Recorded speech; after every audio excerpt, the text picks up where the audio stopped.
Recording started, so we are good to go. Okay, uncle. So we are starting with interview. Good evening, uncle. I would like to introduce my teammates, Amit Aryan, Tohas, Bhavesh, and Vasu. And uncle, I would like you to brief about your company and about yourself. Thank you, Lakshita, Amit, Suhas, Vasu, Bhavesh for joining. My name is Sushil Aggarwal. I'm Chairman of AVRO INDIA Limited. We are a company based out of Ghaziabad, manufacturing plastic molded furniture, chairs, tables, stools, etc. About 150 odd SKU for the past 21 years. We are kind of pioneer in the industry for manufacturing plastic molded furniture of a world-class quality with the most automated, 100% fully automatic machines sourced from global vendors and suppliers and a highly automatic environment. And they are very user-friendly also, very cost-effective in terms of prices.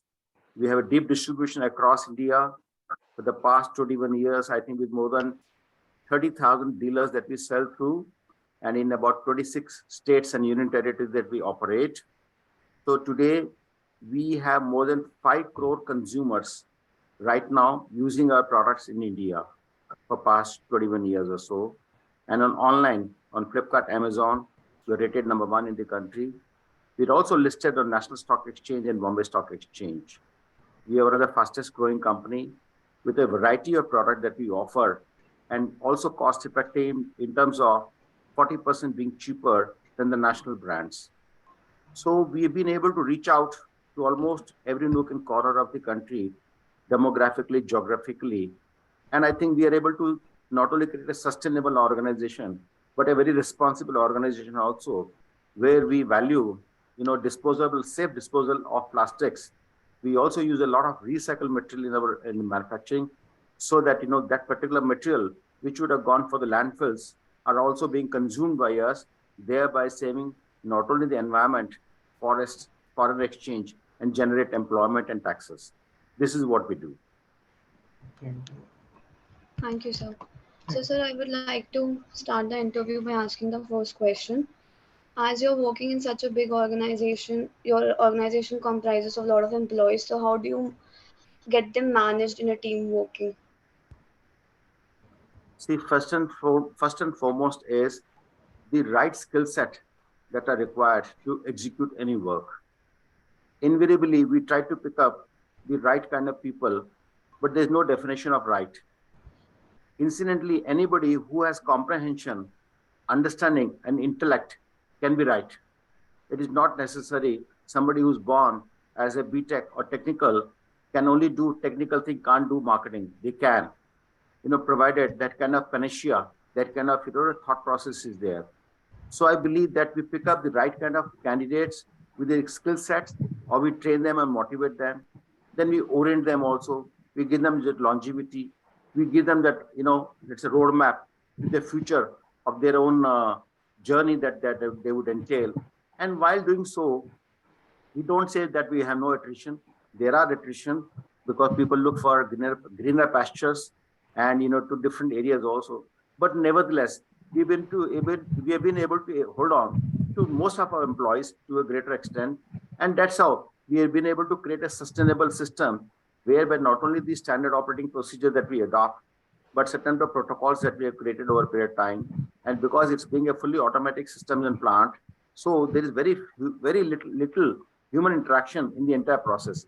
And whatever interaction is there, it is pre and post production processes that are required to take care of the markets, serving the consumers, and take care of the needs of the future. So that's how we are able to do that, and we are able to do it very comfortably. Okay, sir. Thank you. Bhavesh, could you please answer the next question? Yeah. So, good evening, sir, and sorry for the delay. So my question would be, how does your organization measure? Oh, sorry.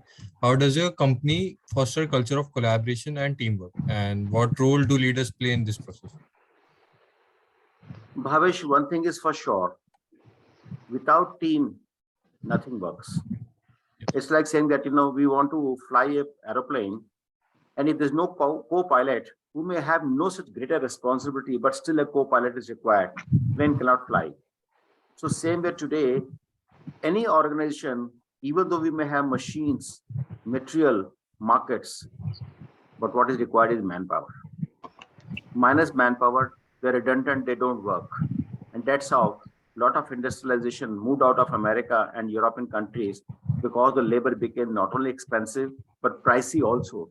Probably they had lots of comforts and number of hours, working hours were reduced, whatever dramatically as per their convenience and comforts, because of the growth of the economy that they were seeing.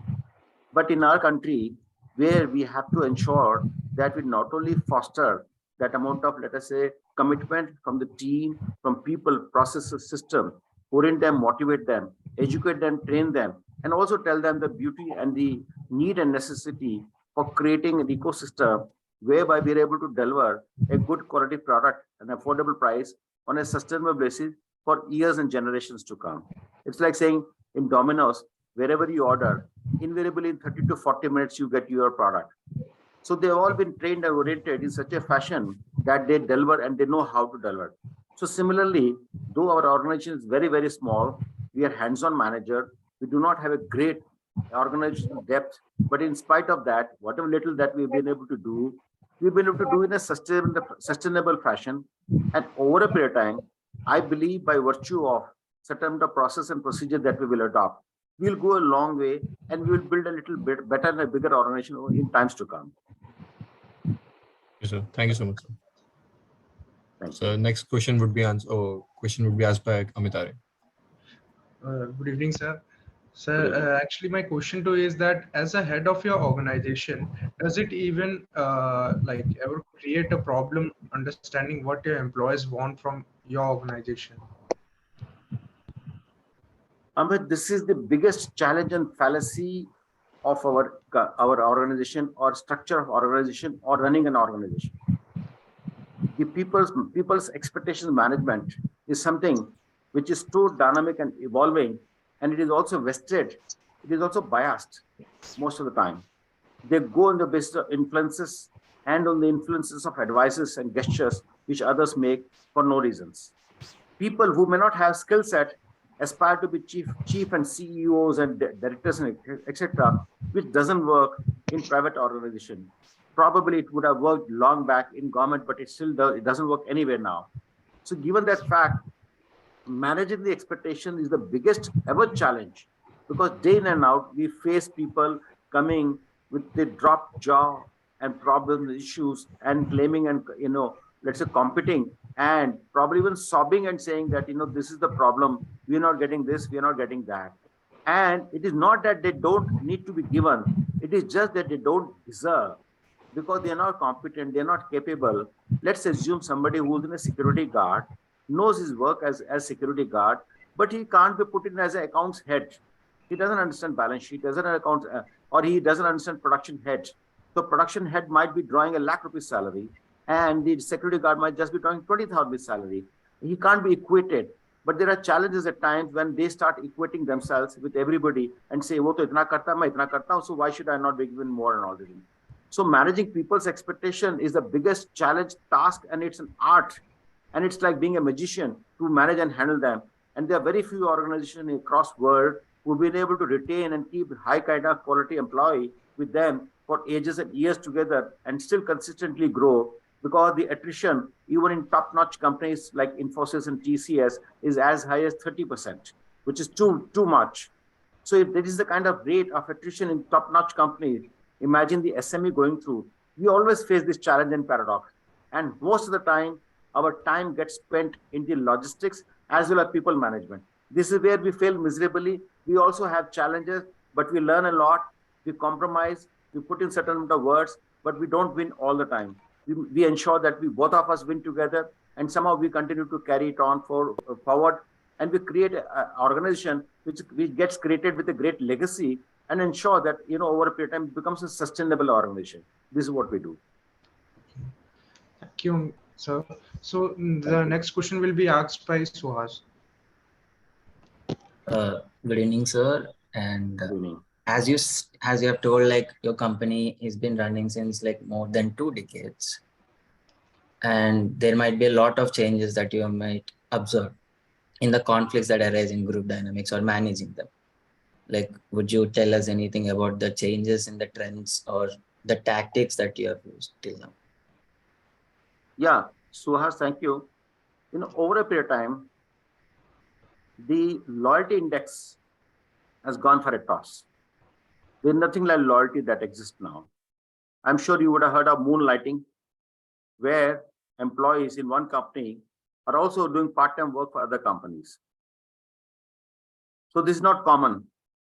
This is not uncommon, rather. This is common. Even those, let's say, teachers long back who used to do schooling and teaching would probably go in the evening and do tuitions also. All right. So what happens? This extra effort is something that people do. Now, to keep the flock together, to ensure that they stay loyal, in spite of incentives, benefits, in spite of a great organization, ecosystem, and a culture, is still a very difficult task. People leave at the drop of the hat for various reasons, and most of the time, 74% of the time, the reasons are not valid. They are absolutely invalid reasons. They may be challenged. Let's say if you have to go back to your hometown in Vijayawada or so, you are inclined and forced to go because your parents want you to do so. That's understandable. But you just for the heck of no reason, you do not want to stay in Vijayawada, but still if you say that I am going and I want to leave and this and that, it doesn't work. But in today's context, the loyalty index of the employee has gone down dramatically, and they believe that they need flexi hours, they need flexi system of working, they need a flexi system in terms of the approach and in terms of the designation and positions. So they need a very different, vibrant, let's say, atmosphere altogether. And they also believe that every year and two, they can keep jumping companies after companies and keep asking for 10, 15, 20% hike and raise, which most of the people, I would not say 100%, but I believe 90% of the people try to do that. They keep looking for opportunity for no reason. And interestingly, Suhas, most of the time they fail. Because let me put it this way, that let's say somebody is a marketing executive and he gets a salary of 20,000 rupees. Then he becomes senior executive, then he becomes regional executive, then he becomes, let's say, zonal executive, and then whatever he becomes, let's say, all India head, etc., etc. So which means it's a journey, and it might take maybe 10, 15, 20 years or so, depending upon the skill set of the candidate to reach there. But in case if the candidate is in hurry and keeps jumping company after company and keeps taking the designation as well as salary on a higher level, at one point when he becomes North India or either Pan India head, he will not be competent to actually deliver the value that he should have been. What he could have delivered as a senior executive, now he can't deliver it as a national head because he's not competent. He doesn't have that kind of skill set. Then he will fail miserably. And then the organization also suffers, he also suffers, and then they go back to the drawing board, or probably he comes down, rolling down, and from that, he drops down to whatever level it can be. And it could be devastating for the candidates as well as for the company. And this trial and error goes on in the industry very often. This is the biggest challenge we face in the industry today. Oh, thank you, sir. So you seem like a person who believes in consistency a lot, according to your answer. Yeah, Suhas, let's say I do my business. I can also keep changing my company and businesses. Yes.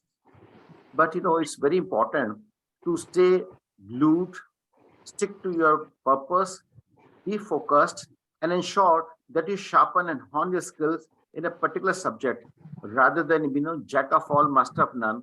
Better to be master of one and jack of nothing. So in case if you master that art, probably you'll be the leader or you'll be amongst the top. So it's necessary to stay glued and stay focused. And that's what I try to do. Okay, sir. Thank you. And I think Rasu has a question for you now.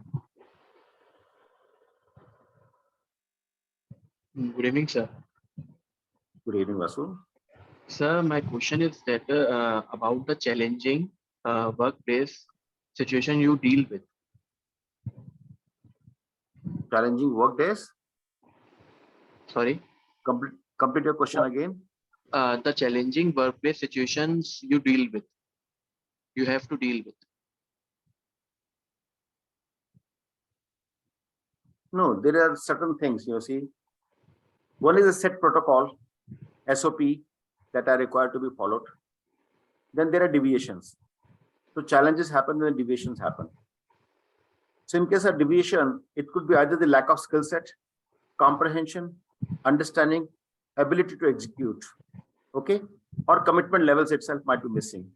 So if that comes and if that happens, which is very often that happens, then that is where the challenge begins. If that does not happen, let's assume that you're flying airline and all the pilots, co-pilots, and as well as stewards, air hostesses are trained reasonably well, and that's how they've been able to fly in and out daily. Let's assume that you keep shuffling them, or you have incompetent people who do not know how to operate systems and processes, then there could be, let's say, disasters every day. So that applies same for any organization, any industry, any service sector, or any manufacturing activity for that matter, unless otherwise the SOP, the protocol is not followed, and people do not understand, they don't have comprehension, they are not trained well, or they're not delegated well. Delegation is another thing, but they're not trained well, they do not have skill set, then the quality and the company both will suffer. Thank you, sir. Sir, the next question is asked by Lakshita. So I wanted to ask that how do you maintain a positive organizational climate every time every employee is working in your organization? You know, Lakshita, that's a task where you have to be the most humble in the entire organization, most grounded, most down to earth. As promoters, owners, gone are the days where people would salute you or respect you just because you are MD or chairman or owner. Today, you have to be the most humble. Humility pays. If you are humble with your people, if you're kind with the attitude, if you understand their needs and necessities, then in that case, people respect. Not that does not bias loyalty. Loyalty is another issue, but they will at least be reasonably comfortable that it is good to work in such an organization where, let's say, understanding of the promoters are good. Because if the ecosystem, the environment is not conducive, then people do not want to live or stay in the organization in spite of the perks and benefits that he or she might draw. So it is very essential and important to create that ecosystem in the organization where the culture is fostered, people are respected and appreciated, they have been given benefits and incentives, they are also being taken care of in terms of their well-being as well as safety, security. They are, let us say, this is self-pride and esteem, etc.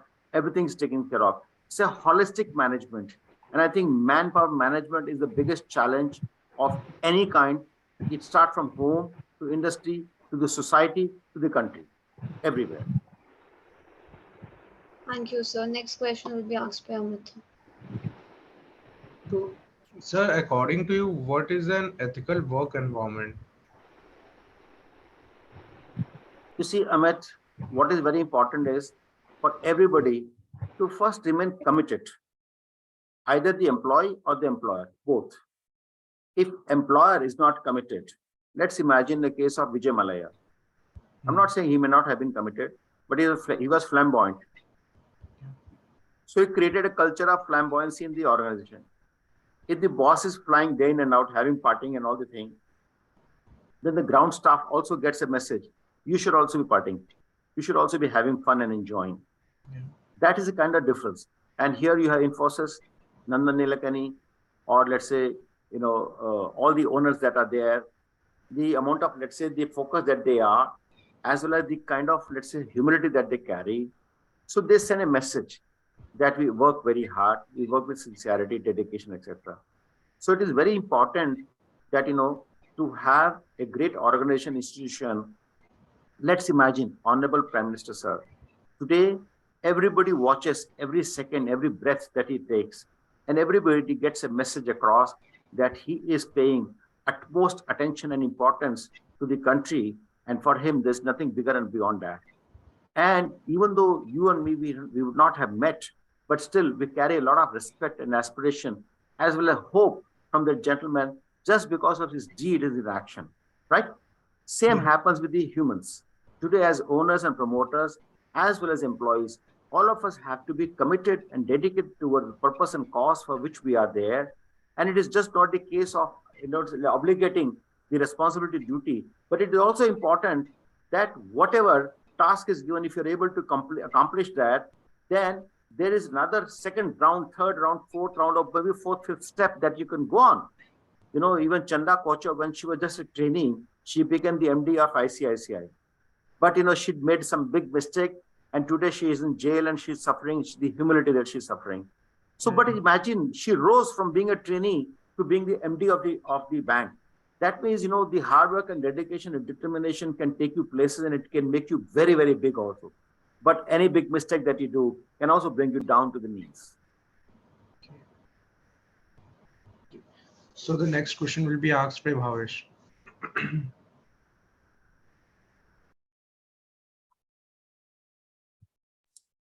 Sir, hello. Go on, Bhavesh. So when you work in teams, so conflicts are very common. So how you handle them within your within teams, and what processes are in place for resolving conflicts in a constructive manner? See, one is the conflict between employer and employee. Another is the conflict between the employees themselves, which we call it as politics. This is very common. Bhavesh, every human has his own virtues, his or her virtues, their own expectations, aspirations, demands, needs, necessities, as well as thoughts and processes. So since everybody is very different, managing everybody together is the biggest ever challenge that one faces. They are not robots, they are humans. And their mood swings can get swayed every second, depending upon the situations and the challenges that they face. Most of the time, it may not just be a challenge, but they just want to show it off. So unless otherwise the organization is very strict and smart, stern, or maybe, let's say, working on an equitable system where they don't take any decision on the basis of bias, which happens mostly in the case of, let's say, a large organization or government organization, where people are sitting on the chair or higher seat. You know, they look at their own benefits first and then the benefits of the others. But in the case of smaller organization like ours, we have to be absolutely unbiased with most of the people, except wherever necessary, except, as I'm saying, Bhavesh, because what happens is, let's say you may have a great employee, and you may find that there are some mistakes and flaws everybody has, but still it is acceptable. So in that case, sometimes you have to ignore others' observation and say, all right, I know about this XYZ person, but it's okay. Let's give him some chance. Let us give him an opportunity. So it happens. So it's a very difficult task, Bhavesh, to manage people and manage humans, manage their let's say moods, as well as their thought processes. And while doing so, most of the time, if you really ask me honestly, the task of leader is that they lose their own identity. They lose their own status just for the sake of the employee happiness and satisfaction. And I think this is where, you know, the toughest task of any senior company manager or owners comes in. And this is where we play around every day in and out.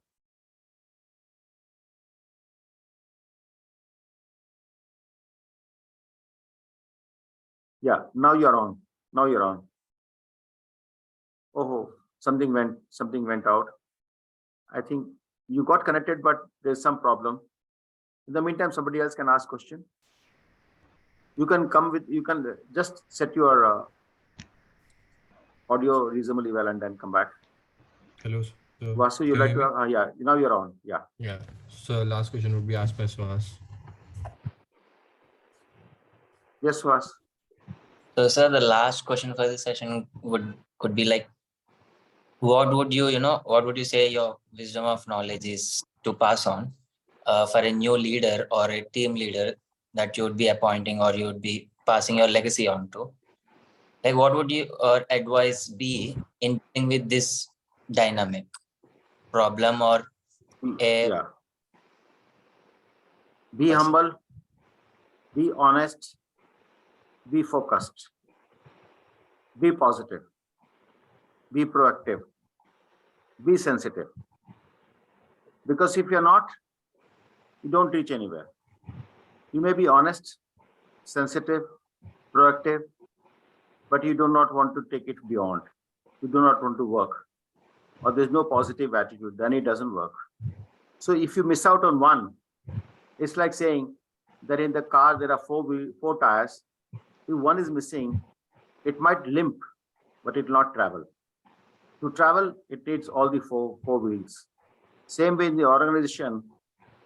Today, if somebody wants to be successful, then they have to be very focused, hardworking, and honest. Honest is not just honesty in work and deeds, but in actions.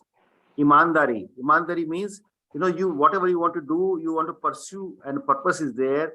You do it with a great amount of integrity and honesty. Ki main isko karke dikhaunga, I will do it. It is just not we claim we will do it, but we don't do it. We don't put that extra effort. We don't go an extra mile. When your mother gives you birth, she doesn't say that, listen, I'm having labor pain. I will not do anything. I will not feed you. She does everything now. So mother goes extra way. She may not sleep. She may not eat. She may be unwell. But in spite of that, she rears children. The commitment that mother does, same is the commitment that a promoter have to do. And if you want to be very, very successful in the life, as I said, first thing, be humble, very honest, very humble. Don't pretend, don't behave, don't be arrogant. I'm not saying to you, I'm saying to everybody that arrogancy never pays. So if you're humble, you're honest, you're focused, you're hardworking, you're positive, you're proactive, you're energetic, then everything works in your favor. It all starts falling. And you get the right kind of people, right kind of ecosystem, sustainable organization, and that's a small organization becomes big. And there are a lot of organizations which are big, have fallen and gone to the instinct of, let's say they vanished.